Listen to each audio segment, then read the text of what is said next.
The area of art history which I taught in the school placement block was the illuminated manuscripts of early Christian Ireland. The scheme was taught to a 5th year group, and I chose this subject primarily because it would be a direct development on material they had covered from just before Christmas. As the scheme was to be 3 lessons long with a 4th test lesson, I had to carefully plan how I was going to cover information and when. I decided to centre the scheme around the making and the context of manuscripts in general, and use this as a platform to introduce new information on specific books.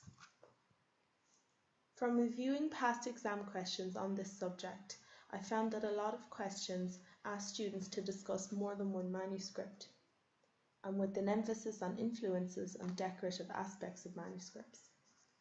I plan for students to learn to link lots of small pieces of information together in brief, and would so have an overview on how each book relates to another rather than focus on just one.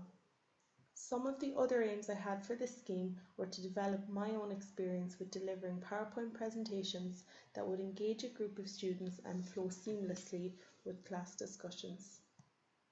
To summarise my intended learning outcomes, I had planned to teach students about the subject of manuscripts in such a way that they would be able to present a wide variety of information on it in an assessment setting and also in class discussions.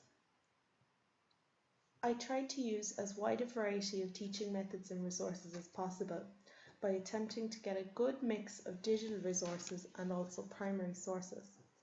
I also tried to keep a dual approach to testing students' understanding by using both quickfire questioning and homework worksheets. Using the resources I had gathered as a guide, I developed a series of strategies which I intended to teach by and which students would learn by. In Lesson 1, I delivered a PowerPoint presentation on both the historical context and methods and production of manuscripts across the board. I also used a piece of decorative cut glass and some handmade books to help illustrate technical terms such as bifolia, folios, and processes like the magnification of minute detail.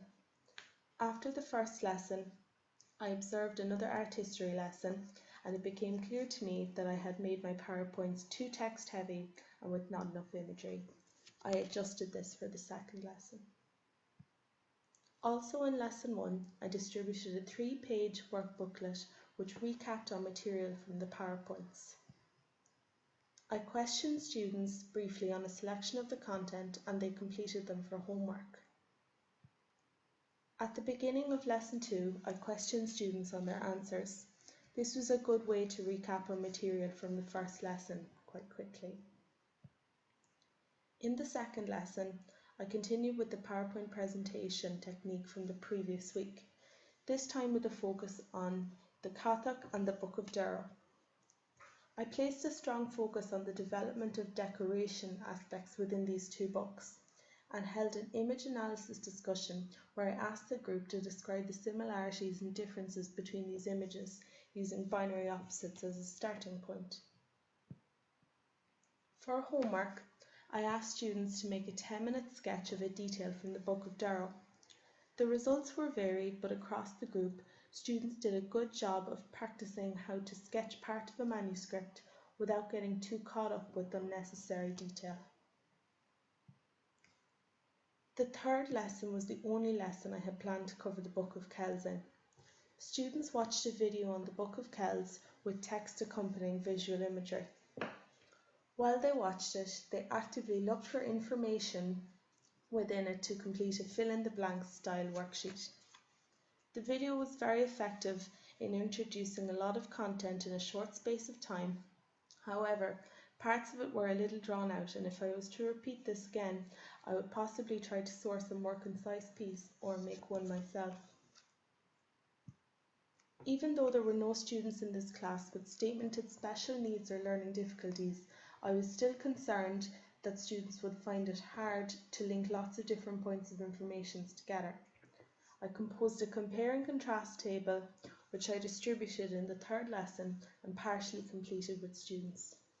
Students completed the table for homework, and I encouraged them to use it to aid their revision for the test in the next lesson. As this scheme was centred on covering a large amount of material in a short time frame, I felt as though a concept map method of student assessment would be the most appropriate. At the end of Lesson 3, I held a brief demonstration where a student showed their classmates how to tea stain paper under my supervision. Students tea stained an A2 size page of paper for homework. The tea staining aspect added a hint of practical art making to this assessment, which I found very effective in creating a strong interest among students for their upcoming test. I decided to assess students solely on the information they provided on their concept map, as it would be done during class time and would be a true indicator of students' understanding. I broke the marking scheme into a series of points with different values depending on the complexity of material.